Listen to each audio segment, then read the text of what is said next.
Cross ముక్కల్ని ముందర ఇలాగ పెట్టుకొని జాయింట్ చేసుకోవాలా.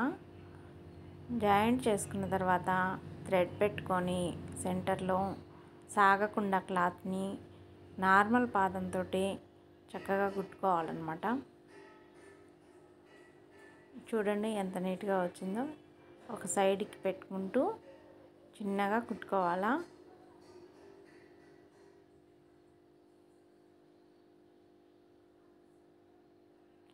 కుట్టుకున్న తర్వాత ఎక్స్ట్రా క్లాత్లు ఉంటే సైడ్కి 1 ఇంచ్ ఉంచుకొని మిగతా క్లాత్ కట్ చేసుకోవాలా.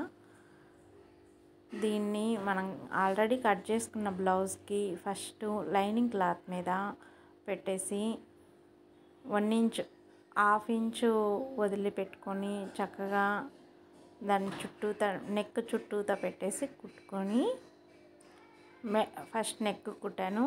తర్వాత కింద నడుం పార్ట్ కూడా అక్కడ కూడా కుట్టేస్తున్నాను.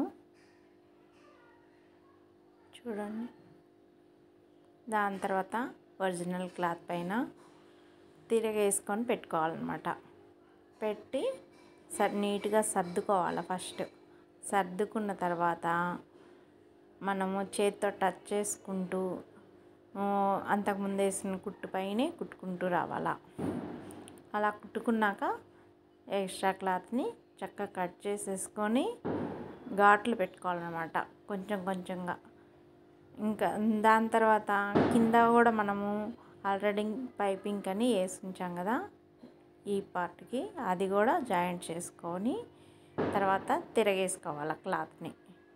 తిరగేసుకొని మళ్ళీ నీట్గా సర్దుకొని పైన ఇంకో కుట్టేసుకోవాలా. చిన్నగా థ్రెడ్ పైపింగ్కి క్లాత్కి మధ్యలో కుట్టు పడేలాగా పెట్టుకొని సరి చేసుకుంటూ రౌండ్ తిరిగే కాడ నీట్గా సర్దుకుంటూ సాగకుండా కుట్టుకోవాలా.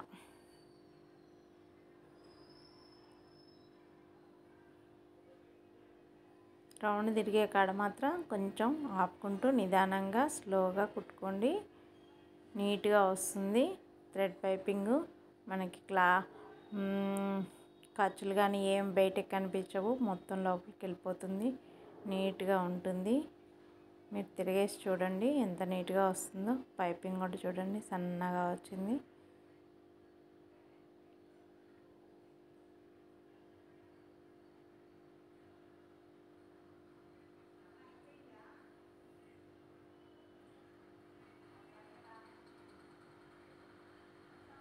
చూడండి దగ్గరికి చూడండి ఎంత సన్నగా నీట్గా వచ్చిందో. ఎక్కడ రౌండ్ నెక్ కూడా తిత్తులు లేకుండా